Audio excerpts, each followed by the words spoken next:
Ah, c'est la rentrée, les pyjamas sont à l'école, du coup on peut commencer à sortir du contenu de qualité. Les 25 000 followers qui me suivent en avaient un peu marre, je le sais, j'en ai conscience. Mais les gars, fallait partir en vacances, hein, un petit week-end à Paris-Plage, là par exemple, hein, sous la flotte. Non mais je vous rassure, j'ai été ça aussi, je sais ce que c'est. Je veux dire, on peut pas dépasser la hauteur de nos ambitions, hein, rester cloué sur une chaise, sur un forum, à se foutre de la gueule de ceux qui ont les moyens d'aller à Tel Aviv et des racailles qui vont à Phuket, entre deux débats sur les féministes et les arabes, une petite gorgée de 8-6 et on part sur un débat entre la Corée du Nord et les États-Unis. Enfin, je veux dire, ça, c'est des vacances, c'est des vraies vacances de rêve. Je vous rassure, si je suis au courant de tout ça, c'est parce que je vous ai lu et que j'étais pas en vacances. Bref, je suis vénère et j'ai envie de taper un truc que tout le monde aime. The Witcher 3. Selon certains, c'est le jeu du siècle. Eh ben, on va voir ça. On va commencer par analyser l'intro.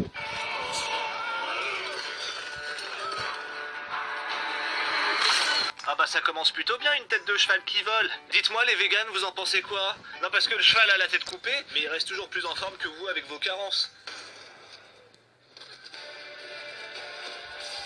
Et putain, ça a changé Angry Birds. Putain,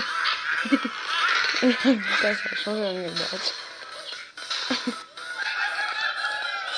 Bon bref, elle s'enfuit du champ de bataille. Et 30 secondes après, elle se retrouve au milieu du champ de bataille. Ça n'a pas de sens. La meuf parcourt 20 mètres, elle arrive à se perdre, à faire un 180 degrés et se dire qu'est-ce que je fais là? Tu serais pas un peu conne par hasard?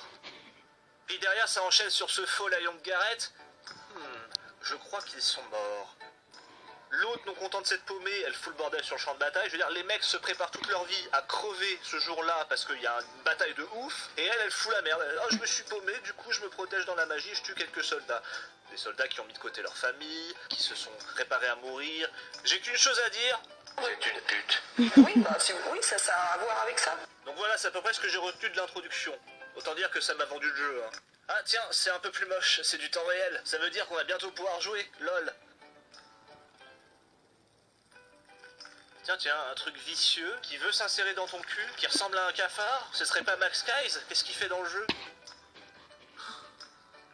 Ça ne m'amuse pas du tout, tu sais. T'es sérieux mec, même pas tu la baffes? Moi tu me fais un truc comme ça, et je te plie en arrière pour que ta tête s'encastre dans ton cul et que le bout de tes orteils touche tes genoux. Mais bon, Garrett c'est une pédale, c'est pour ça qu'il plaît aux gamers. Les mecs se sentent virils en voyant un personnage comme ça, alors que le premier truc qui lui arrive dans le jeu, c'est de se faire tripoter l'anus par un cafard des enfers incanté par une connasse qui lui parle comme un chien. Il est déjà presque midi. Et lui il dit ça me fait pas rire. C'est bien ce que je me disais, c'est bien un jeu de victime. Oui, évidemment, c'est la même connasse que l'intro, hein. Le seul moment où j'ai été content de la retrouver, c'était pour la troncher.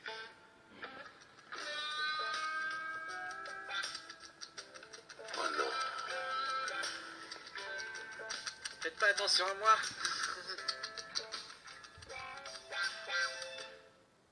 Bon, trêve de cinématique, on va s'occuper du gameplay, parce que je sais que vous en mourrez d'envie, hein. Qu'est-ce qu'on peut dire sur le gameplay? C'est le meilleur jeu du monde, chaque bouton effleuré répond parfaitement à ce que j'imaginais.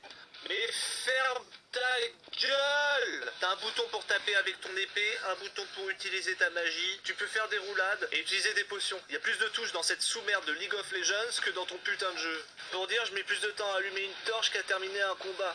J'essaie de m'approcher doucement, mais il se met à courir parce qu'il y a une marche. Alors si ça c'est le jeu du siècle, ça m'étonne pas que le premier jeu e-sport soit Clash Royale. Bah alors les élitistes, on crache sur Call of Duty, mais on joue à un jeu qui est aussi buggé, MDR. Bon, cela dit, il sera peut-être un peu moins buggé sur console. Oh, il sera un petit peu plus moche, mais quel bonheur d'avoir payé 70 € une sous-version qui terminera sa vie entre la jaquette de FIFA et GTA pour finalement être revendue 5 € à une brocante. Cela dit, je comprends le succès du jeu, il y a quand même d'excellents dialogues. Une bourse bien pleine. Comme les miennes. Situation gênante. Je pourrais faire toute une vidéo comme ça, mais ça risque d'être chiant. Mais globalement, des dialogues de génie, c'est des dialogues qu'on pourrait entendre dans un bar PMU à 2h du matin, c'est ça? En fait, c'est comme dans Game of Thrones. Plus c'est beauf, plus ça vous fait marrer. Allez, serre-moi un coup, Marcel. Ah tiens, j'ai pissé dedans. Eh, t'as toujours le mot pour en rire. Un scénario haletant à la finesse d'écriture indéniable. Il y a un moment, le mec il parle de caca, ça m'a fait marrer. Allez, on lui met un petit 19 sur 20. Bon, je suis là pour vous taquiner, pour vous énerver, mais le jeu a quand même de bons côtés. On peut aller aux putes, ça coûte moins cher que dans la vraie vie, ce qui permet aux moches et aux timides d'avoir une vie sexuelle, tout en étant au chômage. Qui plus est, ils esquivent les MST, ce qui va leur permettre de vivre un peu plus longtemps leur vie de procrastinateur.